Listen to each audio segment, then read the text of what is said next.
5ই August একটা ছুটি ঘোষণা করা হবে, সেটা হচ্ছে ছাত্র জনতার অভ্যুত্থান দিবস হিসাবে পালিত হবে। এটা এবছর থেকে প্রতি বছরই পালিত হবে। এটা হচ্ছে আপনারা জানেন জুলাই প্রোক্লেমেশন ছাত্র জনতার একটা দাবি।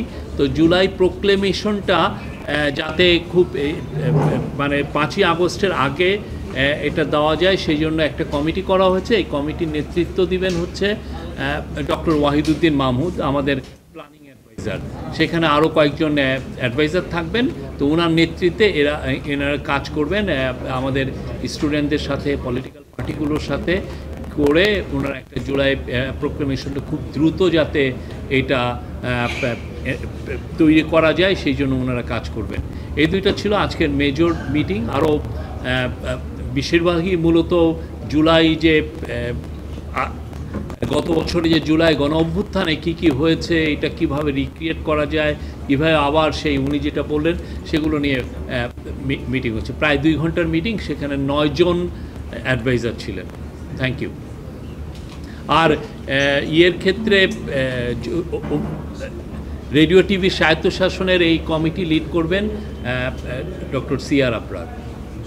আজকে আসলে আমাদের আলোচনার মূল বিষয়টা ছিল, আপনারা জানেন যে জুলাই আসছে সামনে। জুলাই কমেমোরেশনে আমরা কি কাজ করতে পারি সেটা নিয়ে আলোচনা হয়েছে। সো অনেকগুলো পরিকল্পনা নিয়ে কাজ চলছে।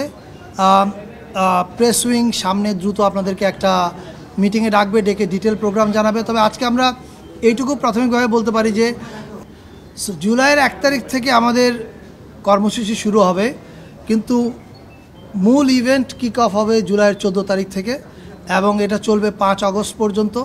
এবং আমাদের এই কর্মসূচির মূল উদ্দেশ্যটা হচ্ছে জুলাইতে যেরকম পুরো বাংলাদেশ এক হয়েছিল, আবার সেই অনুভূতিটাকে ফিরিয়ে আনা। সেই অনুভূতিটা আমাদের মধ্যে আছে, জাস্ট রিইনফোর্স করা সেটাকে। এবং এটার জন্য বেশ কিছু কর্মসূচি নিয়ে কাজ চলছে। এটার ডিক্লারেশনটা হবে সম্ভবত সোমবারে, রাইট? সোমবারে প্রেস উইং আপনাদের সঙ্গে যোগাযোগ করবে এবং আপনাদের মাধ্যমে সারা দেশের মানুষকে জানানো হবে। আপাতত আমার বলবার এইটুকুই আছে। এবং 5ই আগস্ট একটা ছুটি ঘোষণা করা হবে, সেটা হচ্ছে ছাত্র জনতার অভ্যুত্থান দিবস হিসাবে পালিত হবে। এটা এবছর থেকে প্রতি বছরই পালিত হবে।